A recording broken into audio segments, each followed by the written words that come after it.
Alright guys, well if you're new to the live, I appreciate it. My name is Randall. This is the McClures. We react, review, we make fun of, we laugh at stuff. Links are in the description if you want to help support the channel. And you can shop McClures.com. That's the website I created. We sell quality American products over there. So shop McClures.com if you want to help the country and the stream keep going.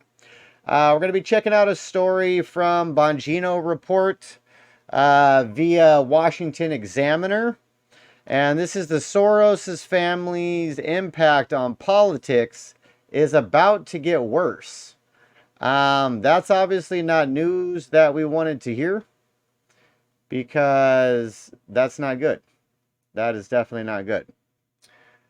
Let me see if I can make this a little bit bigger for you. The writing on this page is kind of small, so you guys can't really see it. All right, that's a little... Oh wait, that's because you're on the little screen. Let me put you on the big screen, and then you can see it. There we go. There we go.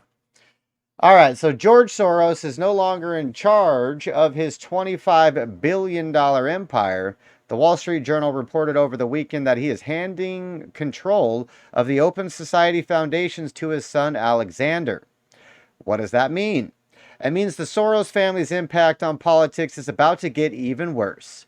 We know this because Alexander Soros made it clear that while he and his father think alike, he also describes himself as more political.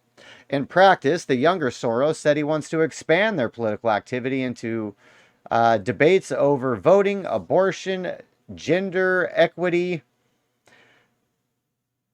God, that's not good. So if you thought Soros was bad, basically his son is 2.0 evil version. Eviler version.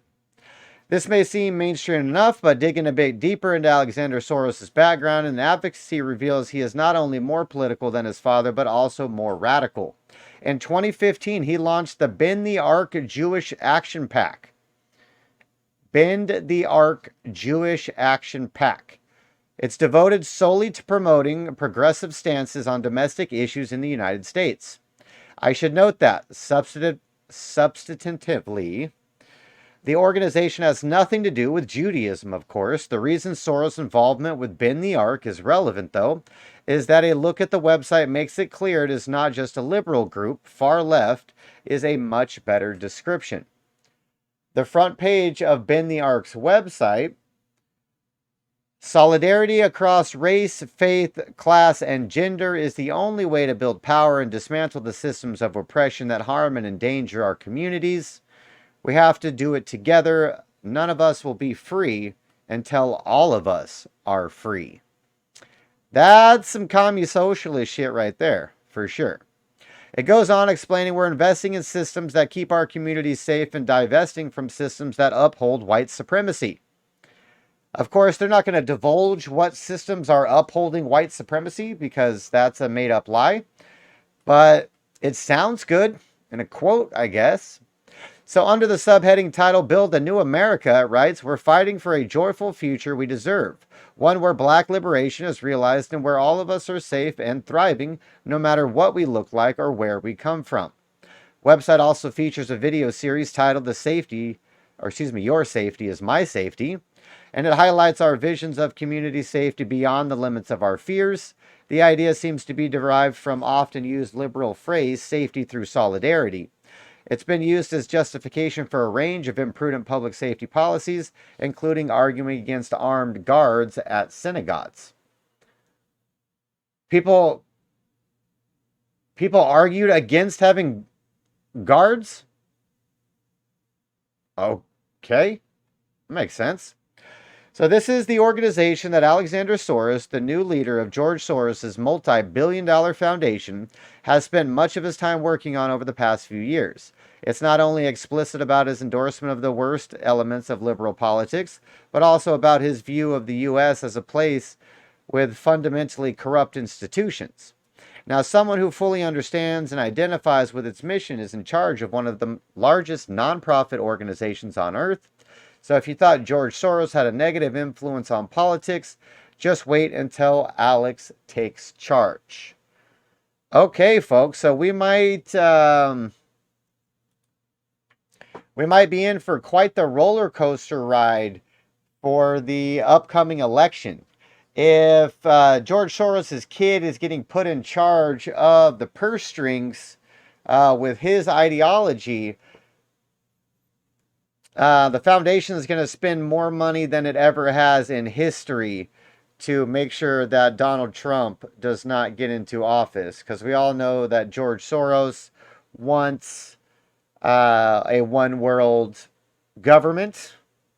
This is what they mean by equity and freedom for all, which basically means there's a ruling class and everybody's in the same class. We don't want to have to deal with countries and nations and laws and all that shit. We want all you peasants in the same box so we can control you easier. Kind of scary stuff. Kind of scary stuff. Open Society Foundation. Curious if they made any announcements on their website. All right, so the Open Society Foundation worked to build vibrant and inclusive democracies whose governments are accountable to their people. Yeah, see, that's definitely the problem there. Definitely the problem there. Building democracies is not a good idea. It's not a good idea. So every year, Open Society Foundation gives grants to a diverse array of groups and individuals who promote our values through a unique network that is guided by local voices and global expertise.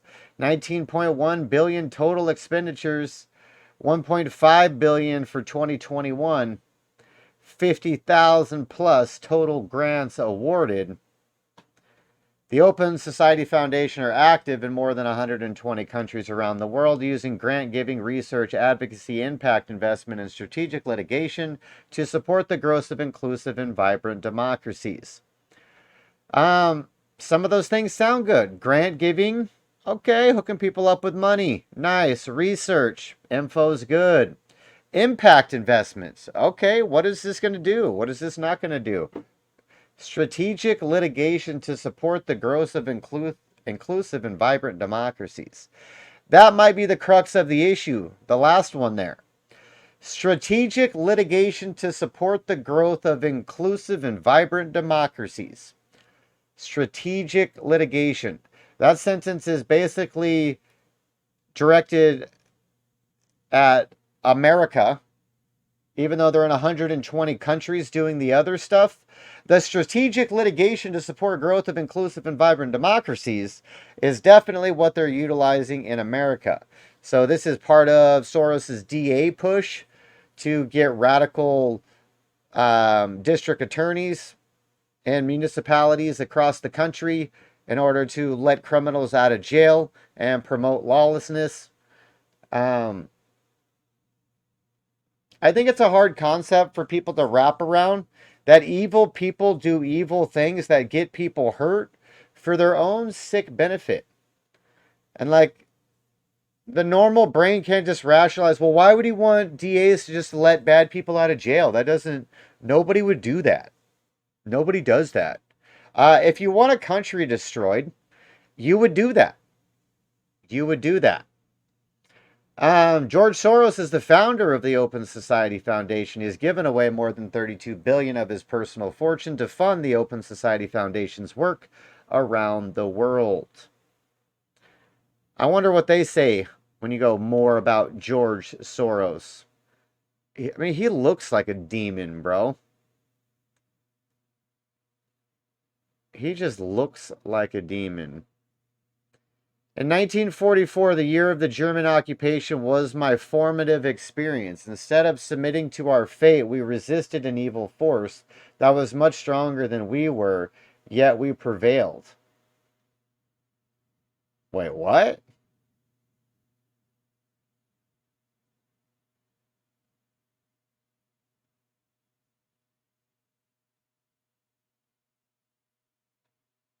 So George Soros experienced ethnic and political intolerance firsthand. Born in Hungary in 30, He lived through the Nazi occupation of 44 to 45, resulted in the murder of over 500,000 Hungarian Jews. His own Jewish family survived by securing false identity papers, concealing their backgrounds, and helping others do the same. Soros later recalled that not only did we survive, but we managed to help others. What? Oh, God. What's the one? Obviously, we're not going to put that on here, but I remember seeing an old clip of George Soros. He gave an interview, and he was basically boasting about his time working for the Nazis. And part of his formative years, formative experience, I think that's kind of a twist of that quote where he said that working for the Nazis were formative for him. But there it is. There's the evil troll pug looking dude George Soros, who has now relinquished control of the Open Society Foundation to his evil, even eviler offspring. So we're definitely in for it. We're definitely in for it. All right, guys, links in the description if you want to help support the channel. If you're on the live, we're going to keep going. If you're tuning into this as a video, we do go live Monday, Wednesdays, and Fridays, so make sure you tap in with us and come hang out.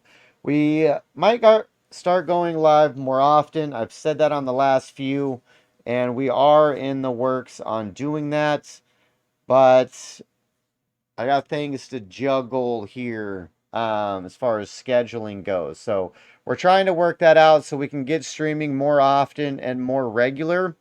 I'm hoping that will foster a more normal crowd, so to speak. If we can get some more consistency and maybe even on a daily basis. So let me know. If that's something you guys would be interested in, let me know.